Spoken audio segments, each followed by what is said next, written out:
transfer of $545,000 in Airport Enterprise Fund reserves for a new emergency generator.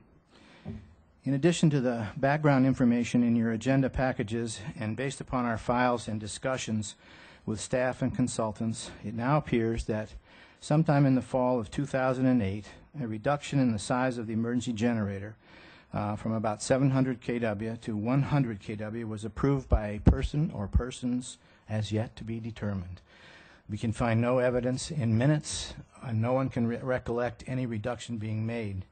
And this was done apparently in order to save the then designed project about $130,000 in value engineered reductions in scope to the original overall project.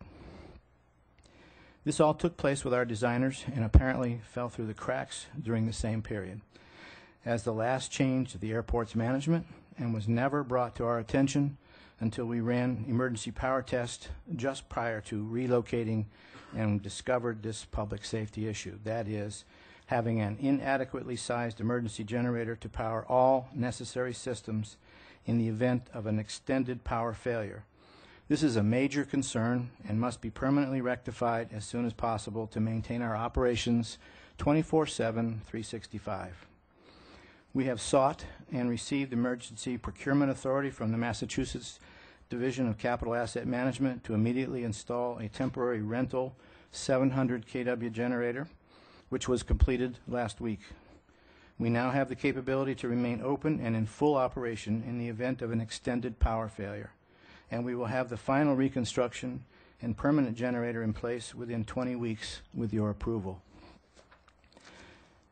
Yes, $545,000 is a lot of money, and I can assure you that this is not being treated lightly by the airport.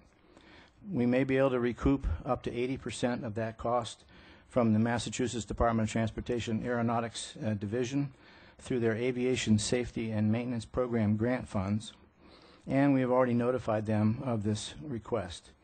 If legally justified, we may be able to recoup a portion of the costs from the designers. And lastly, should we receive no reimbursements of any kind, we will have to fully fund this from existing Airport Enterprise Fund reserves, where we currently have a balance in excess of $6.5 million, as certified by the Massachusetts Department of Revenue for fiscal year 2012. No taxpayer funds are being requested. We respectfully request your support of this necessary appropriation, and we would be happy to answer any questions that you may have.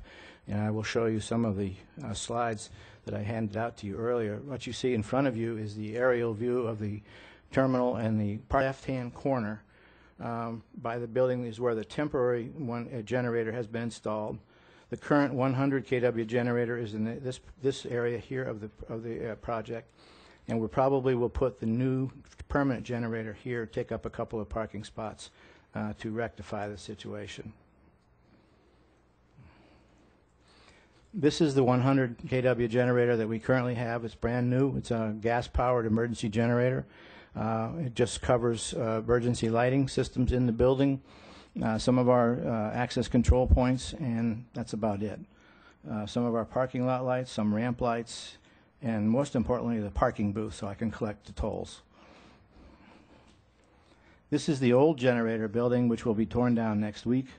It's circa 1950s. It's beyond economical repair. We can't get parts for it, and we've been spending a lot of money just trying to keep it running. It's a diesel generator, and we have already removed the underground tank and the fuel. That's a picture of the old generator. We tried to give it to DPW. They didn't want it. And this is the new rental. So what is going to happen to the old generator, just out of curiosity? Right now, the plan is to keep it right where it is and use it as what they call a double redundancy. If I can move it at some future date, then we would probably put that in as a project and move it across the airfield to power our airfield vault that provides the power for all of our airfield lighting. And if we did that, then we could eliminate another old diesel generator with an underground tank. So that's the thought at this point.